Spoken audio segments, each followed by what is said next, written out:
تو آج ہم یہ اس لیکچر کے اندر انشاءاللہ ہم نبی علیہ السلام کی جو 25 سال کی عمر ہے اس سے آگے ڈسکس کریں گے۔ اور 25 سال کی عمر میں نبی علیہ السلام نے دوبارہ پھر شام کی طرف سفر کیا۔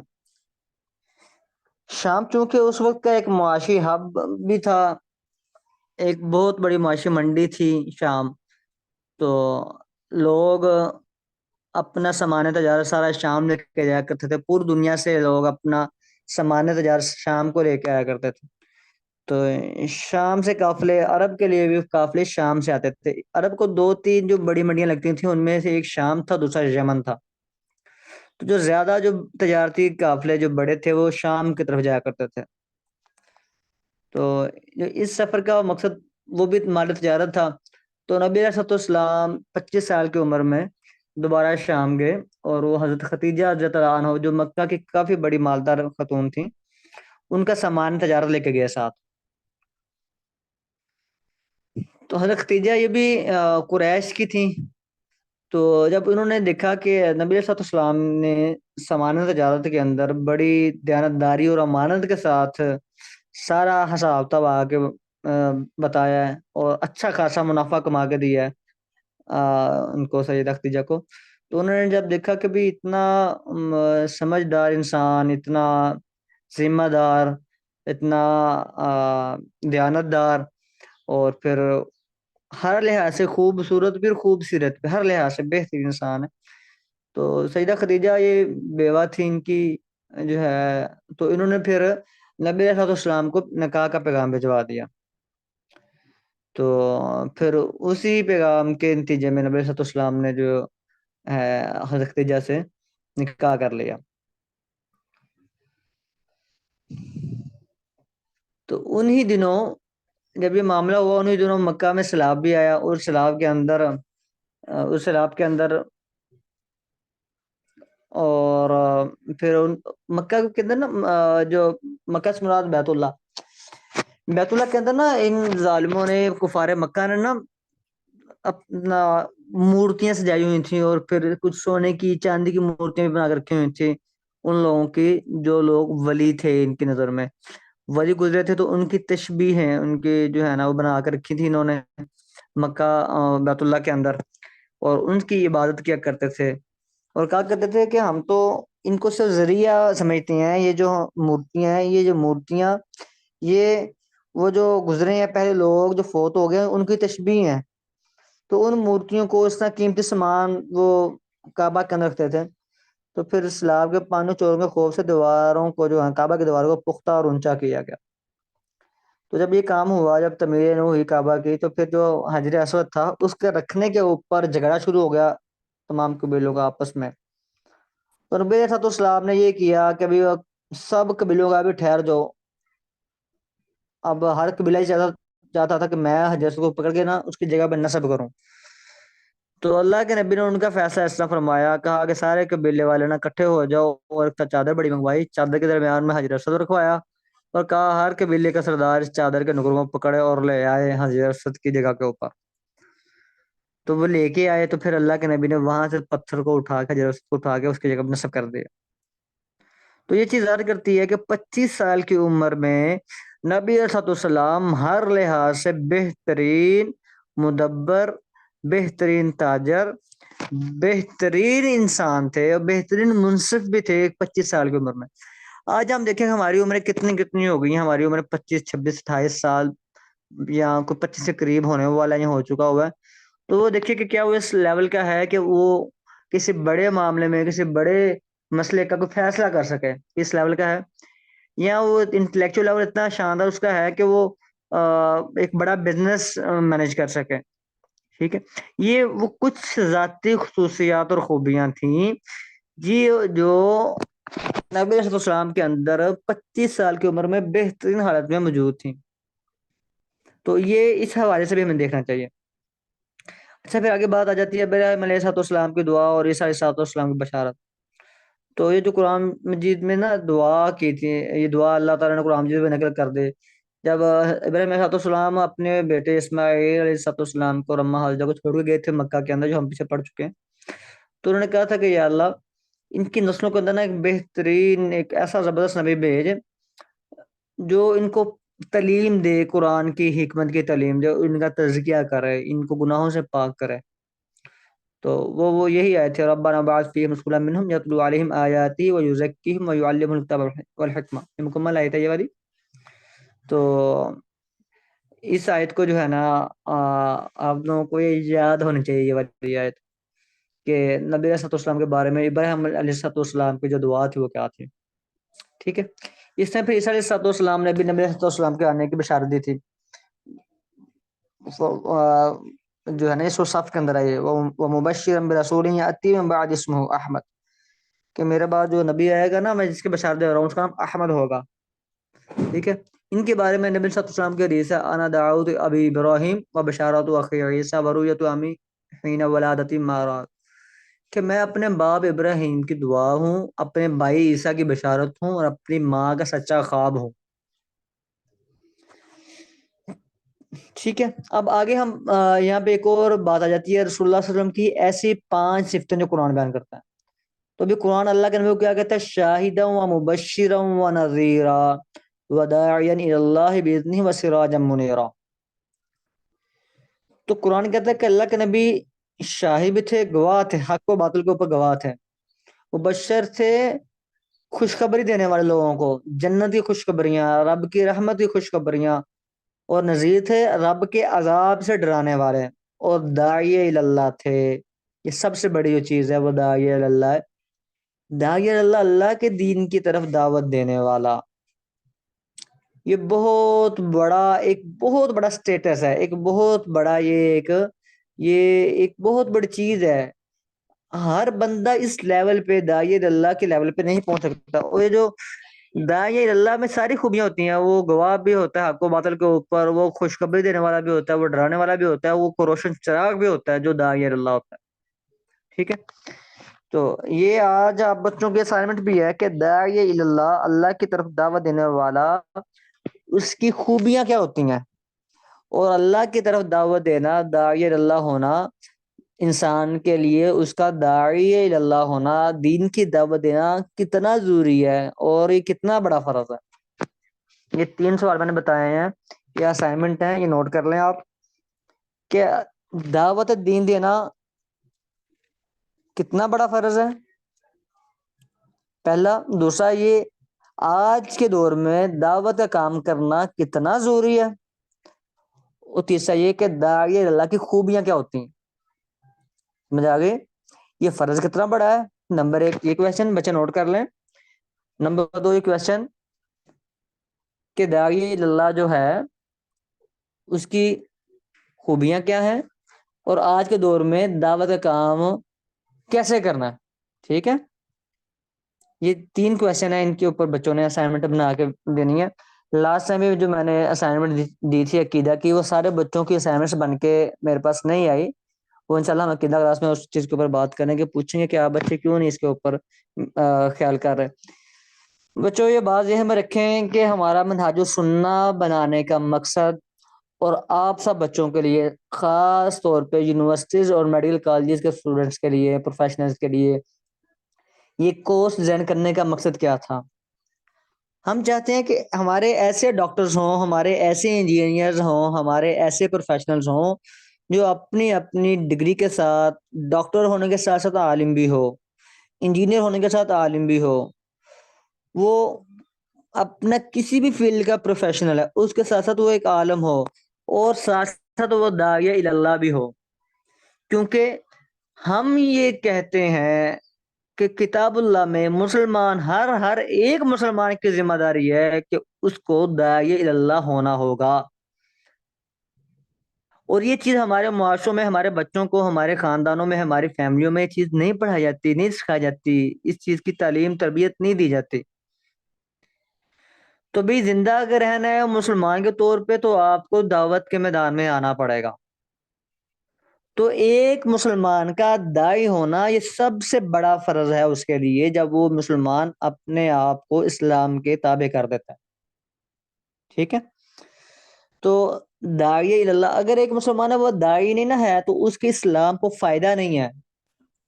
ٹھیک ہے، اور وہ مکمل اسلام پہ عمل پیرا بھی نہیں ہے.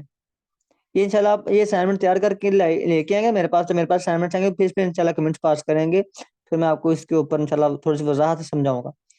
تو بھئی ہمارا اس کورس کا مقصد یہ ہے کہ آپ عالم بنیں، آپ داعی بنیں، اور اس علم کی بنیاد پہ دعوت دیں آپ. ٹھیک ہے بچوں، یہ بڑی اہم اسائنمنٹ ہے.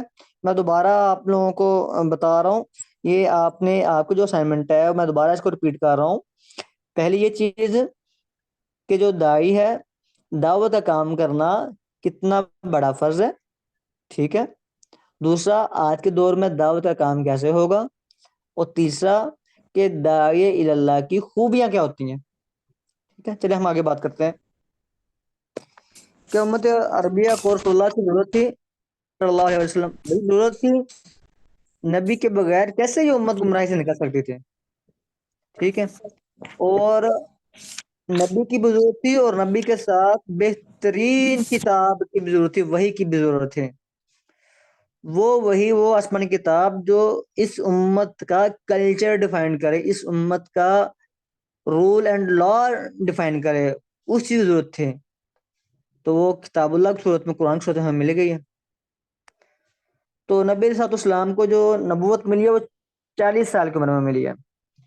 تو 40 سال کی عمر میں نبوت اس لیے ملتی ہے کہ اس عمر میں انسان عقلی اور شعوری طور پر مکمل ہو جاتا ہے. اور جب آپ مکمل طور پہ عقلی اور شعوری طور پہ اس چیز کے لیے مکمل تیار تھے، اور آپ ایک پختہ اپروچ کے اوپر تھے، تب اللہ رب العزت نے نبی صلی اللہ علیہ وسلم کو نبوت سے سرفراز فرمایا. تو یہ بات ذہن میں رکھنی ہے کہ اعلان نبوت تب ہوا ہے، لیکن نبی علیہ السلام کا چناؤ تو پہلے ہو چکا تھا. جیسے میں نے بتایا کہ ابراہیم علیہ السلام کی دعا تھی، اور حضرت عیسیٰ بھی بشارت دے کے گئے تھے احمد نبی کے. تو اللہ کے نبی بچپن سے ہی بطور نبی ہی دنیا میں پیدا ہوئے ہیں. ٹھیک ہے، لیکن اس چیز کا اللہ کے نبی علیہ السلام کو بھی علم نہیں تھا ذاتی طور پہ. حالانکہ میں نے پیچھے بتایا کہ یہودی راہب نے پہچان لیا تھا جب شام میں گئے تھے آپ، لیکن اللہ کے نبی علیہ السلام کو ذاتی حیثیت میں اس چیز کا علم نہیں تھا. تو نبی تو تھے لیکن اعلان نبوت نہیں تھا. تو 40 سال کی عمر میں جب اعلان نبوت ہوا، تب ان کو بھی پتا چلا، اور پھر ان کے اوپر یہ ذمہ داری آ گئی کہ وہ سب کو بتائیں. تو اب جب یہ 40 سال کی عمر میں ہوئی، تو جب نبوت کا بوجھ اللہ کے نبی کے کندھوں پر ڈلنا تھا، تو اللہ کے نبی کی تربیت اس طرح کی گئی کہ ان کے دل کے اندر جو ہے نا وہ لوگوں سے الگ الگ رہتے تھے، ذرا پریشان رہتے تھے، اور وہ اللہ کو ڈھونڈتے تھے کہ ابھی میرے کو خدا ہے، کوئی مالک. اللہ کے نبی صلی اللہ علیہ وسلم نے 40 سال کی عمر جو گزاری وہ مکہ کے مشرکوں میں گزاری، لیکن اس دوران بھی کبھی کسی غیر اللہ کے آگے سر نہیں جھکایا. اور اس معاشرے میں گزاری جہاں شراب، زنا، ہر چیز یہ کھلی عام تھی، لیکن اللہ کے نبی نے کسی اس طرح کے کام کے اندر بھی خود کو ملوث نہیں کیا. تو یہ کیا تھی؟ یہ اللہ کے نبی کا شرف تھا، یہ اللہ کے نبی کی عصمت تھی، کیونکہ اللہ کے نبی معصوم ہے. وہ اپنی نبوت سے پہلے بھی معصوم تھے، وہ اپنی نبوت کے بعد معصوم تھے، کیونکہ اللہ کے نبی صلی اللہ علیہ وسلم کو 2 دفعہ شق صدر بھی ہوا، ہم پڑھ چکے ہیں. ٹھیک ہے، تو شق صدر یہ ہوا کہ سینہ چاک کیا، سینہ کھولا گیا، دل نکالا گیا، اس دل کو صاف کیا گیا، زمزم سے دھویا گیا. ایک 2 سال کی عمر میں، اور ایک بعد میں نبوت کے بعد یہ کام ہوا. اچھا، وہ کون سا پہلا کلمہ جو جبرائیل امین نبی علیہ السلام کو کہا؟ تو وہ کلمہ تھا اقرا. تو اللہ کے نبی نے فرمایا میں تو پڑھا ہوا نہیں ہوں، میں بھی قاری، میں پڑھا ہوا نہیں ہوں. تو پھر جب یہ اللہ کے نبی پہ یہ وحی نازل ہوئی نا، تو وہ بڑے زیادہ خوف زدہ ہوئے، بڑے پریشان ہوئے، اور واپس اپنی بیوی کے پاس گئے. اس بیوی نے کیا کہا؟ بیوی بڑی کمال بیوی تھی، سبحان اللہ، جو اپنے خاوند کو دعوت کے کام کے اوپر تربیت کر رہی ہے، اپنے خاوند کو دعوت کے کام کو حوصلہ دے رہی ہے.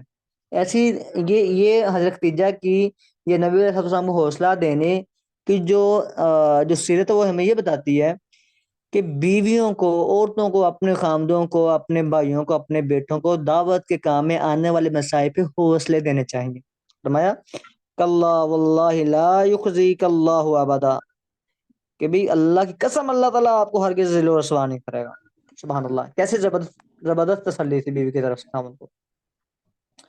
اور اس کے پھر کے بعد سیدہ خدیجہ نبی صلی اللہ علیہ وسلم کو اپنے چچا کے بیٹے ورقہ بن نوفل کی طرف لے گئیں. وہ انجیل کے عالم تھے.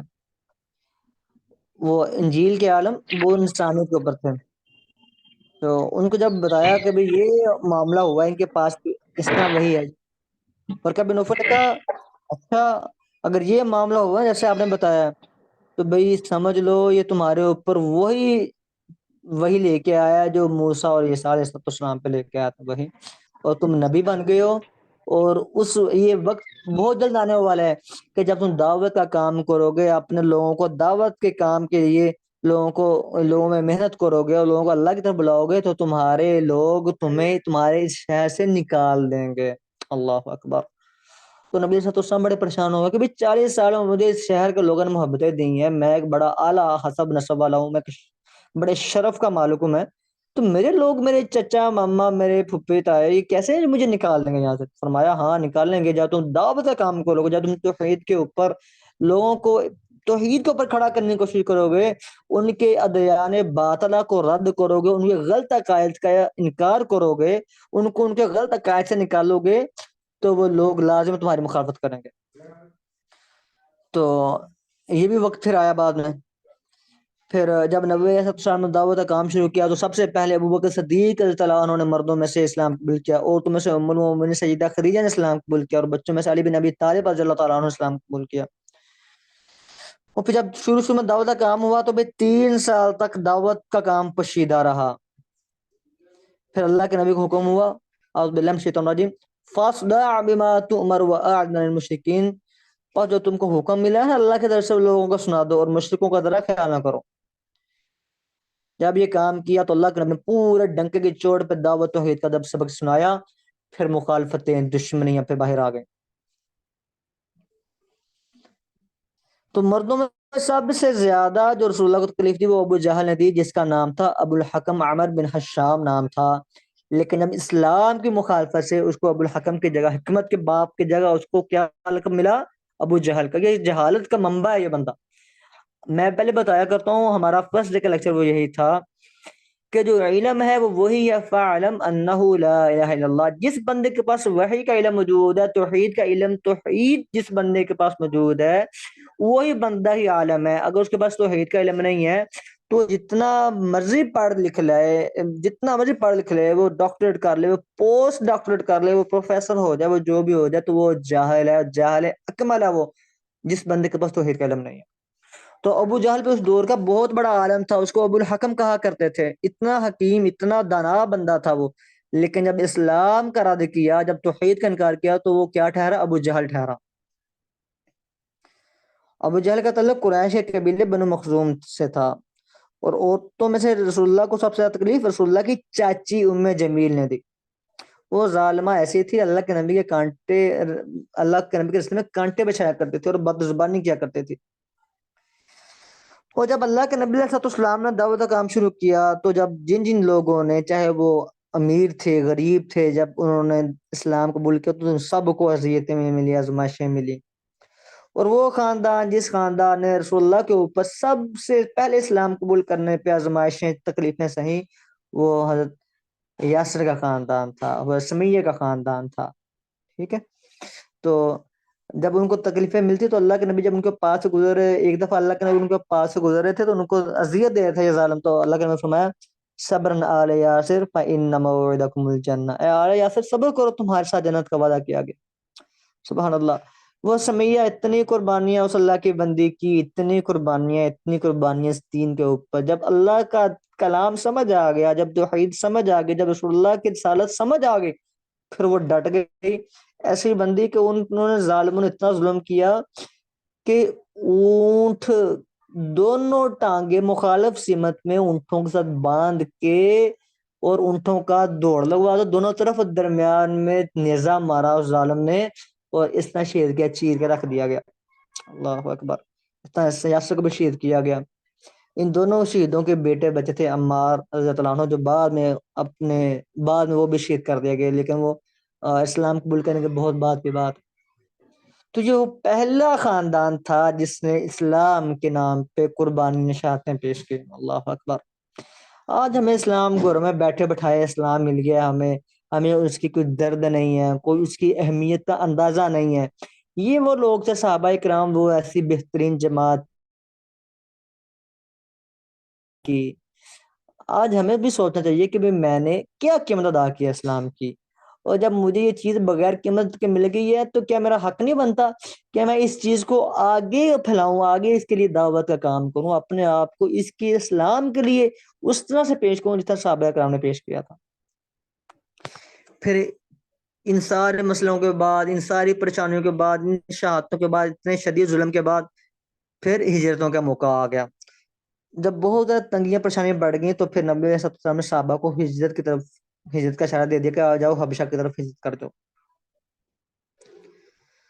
تو 2 دفعہ ہجرت ہوئی ہے حبشہ کی طرف. پہلی بار 12 مردوں نے ہجرت کی جس میں 4 عورتیں تھیں، اور دوسری دفعہ 83 مردوں نے ہجرت کی ہیں، اس میں 18 عورتیں تھیں.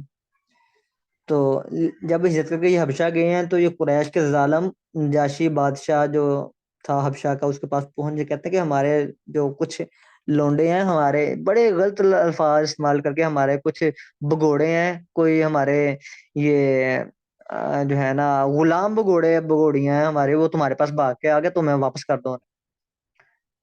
تو نجاشی بادشاہ جب مسلمانوں کو بلوایا، پھر جعفر تیار اللہ تعالیٰ عنہ نے بڑی زبردست تقریر فرمائی بادشاہ کے دربار کے اندر. پھر بادشاہ بھی اس تقریر سے مسلمان ہو گیا، اور پھر اس کے بعد جو ہے نا اس نے ان قریش مکہ کو واپس بھجوا دیا کہ میں تمہیں یہ لوگ واپس نہیں دوں گا. اور وہ جوڑا جس نے سب سے پہلے ہجرت کی تھی تو نبی علیہ السلام کی بیٹی اور داماد تھے.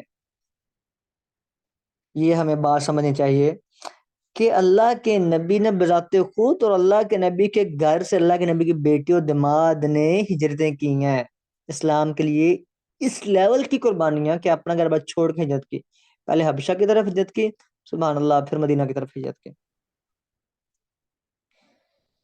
اللہ کو جب سارے مسائل چل رہے تھے تو پھر اس کے ساتھ ساتھ ابھی تک ان کا دل نہیں بھرا تھا، کیونکہ ابھی تک مکہ کے اندر نبی علیہ السلام اور بہت سارے لوگ موجود تھے. بنی ہاشم جو اللہ کے نبی کے جو سگے چچا تھے وہ بنی ہاشم کہلاتے تھے، وہ آپ کے جو دادا ہاشم کی اولاد تھی، وہ اللہ کے نبی کا ساتھ دیتے تھے. تو قریش نے کہا کبھی تم لوگ ایسا کرو، یہ جو تمہارا لڑکا ہے نا محمد صلی اللہ علیہ وسلم، اس کو ہمارے حوالے کر دو، یا ہمارے حوالے کر دو، یا تم سب کا معاشی بائیکاٹ کریں گے، معاشرتی بائیکاٹ کریں گے، تمہارے ساتھ بول چال ختم کریں گے، تمہیں تمہارے گھر سے نکال کے ایک جگہ پہ محصور کر دیں گے، تمہیں نہ کھانے کو دیں گے، نہ پینے کو دیں گے، نہ تمہارے ساتھ کوئی تجارت کرے گا، نہ تمہارے ساتھ کوئی بول چال کرے گا، کچھ نہیں کرے گا.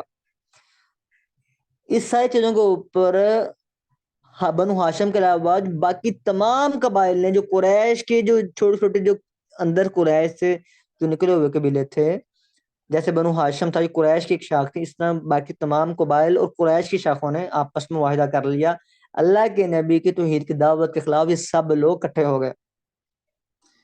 تو اس کا جو سب سے بڑی قرارداد جو پیش کی وہ یہی تھی کہ نہ سے تجارت کریں گے، نہ شادی کریں گے، نہ کلام کریں گے، نہ ان کو اپنے مجلسوں میں بٹھائیں گے، نہ ان کے مجلسوں میں جائیں گے. اس تاکہ جب اللہ کے نبی کا بائیکاٹ ہو جائے گا، جب ان سارے چیزوں سے یہ گزریں گے تو خود بخود جو بنو ہاشم ہے وہ اللہ کے نبی پریشر دیں گے تو یہ دعوت کا کام رک جائے گا. یہ تھا اس کا مقصد اس کا. تو جب اللہ کے نبی علیہ السلام کے ساتھ یہ ساری چیزیں بھی ہو گئیں، پھر وہ ظالم نظر بن حارث تھا اور منصور بن اکرمہ جس نے یہ معاہدہ لکھا تھا، تو اللہ کے نبی نے اس کے لیے بد دعا کی تھی، انہوں نے یہ معاہدہ لکھ کے کعبۃ اللہ کی چھت پہ لٹکا دیا تھا.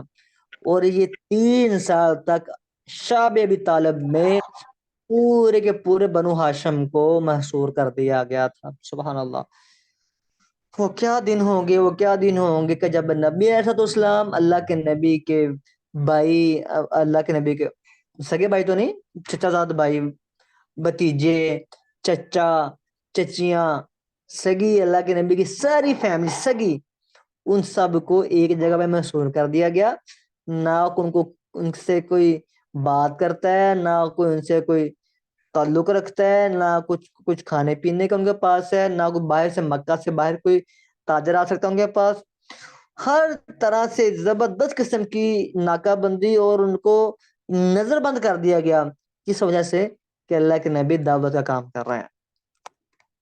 تو جب یہ معاملہ سارا ہوا پھر قریش کے ہی بعض اشخاص جن کو اللہ تعالیٰ نے حلم دیا، اللہ تعالیٰ لوگوں میں سے لوگ کھڑے کر دیتا ہے. اللہ تعالیٰ اپنے دین کا کام لے. نبی علیہ السلام کی حدیث بھی ہے کہ اللہ چاہے تو اللہ تعالیٰ کسی کافر اور فاجر سے بھی اپنے دین کا کام لے لیتا ہے. تو اسی طرح ہی وہ حشام بن عمرہ وہ بندہ تھا جو اس نے کہا کہ یار یہ کیا کرتے ہو تم ظالم لوگ، تم اپنے بھائی بیٹوں کو تم نے اپنے شہر کے اندر ہی اتنا مسحور کر کے ان کو نظر بند کیا ہوا ہے، تو یہ کام ختم کرو۔ تو اس نے پھر جو ہے نا وہ معاہدہ ختم کروایا، تو وہ شاہ ابی طالب کی گھاٹی سے یہ نکلے، پھر اللہ کے نبی جو ہے نا باہر آئے، پھر آپ کی فیملی کو دوبارہ مکہ کے اندر آ کے ان کے گھروں میں رہنے کی اجازت ملی۔ تو اس کام سے دوبارہ پھر اللہ کے نبی کی دعوت مزید نکھری، مزید بڑی ہوئی۔ تو کلاس کا لیکچر کا ٹائم ختم ہو گیا ہمارا، تو نیکسٹ ٹائم ہم شق قمر پہ انشاءاللہ بات کریں گے، یہاں سے آگے شروع کریں گے۔ تو آگے جو اسائنمنٹ ہے یہ بچوں آپ لوگوں نے بنانی ہے، اچھے طریقے سے بنانی ہے۔ یہ ذہن میں رکھیں کہ ہمارا یہ سب کا سب جتنا یہ کام ہے ہمارا، اور یہ ہمارا یہ لیکچرز اور ہمارا یہ کورس ڈیزائن کرنا اور یہ سارا ہمارا یہ جو ورکنگ ہے، یہ اسی چیز کے لیے ہے کہ آپ کے پاس علم ہو، پختہ علم ہو دین کا، آپ کے پاس کتاب اللہ کا، سنت اور رسول اللہ کا پختہ علم ہو، اور پھر اس علم کے اوپر عمل ہو، اور اس عمل کی پھر دعوت ہو۔ تو یہ تینوں کام مشترک ہیں جس کے لیے آپ سب کی تربیت اور آپ سب کی تعلیم کا ہم کام کر رہے ہیں۔ تو بھی علم کے اوپر ہی پختہ ہوں، پھر اس کے اوپر عمل کے اوپر بھی پختہ ہوں، پھر اس عمل کے اوپر آگے دعوت دینے پہ بھی پختہ ہوں۔ تو مجھے امید ہے انشاءاللہ آپ اس پہ کام کریں گے۔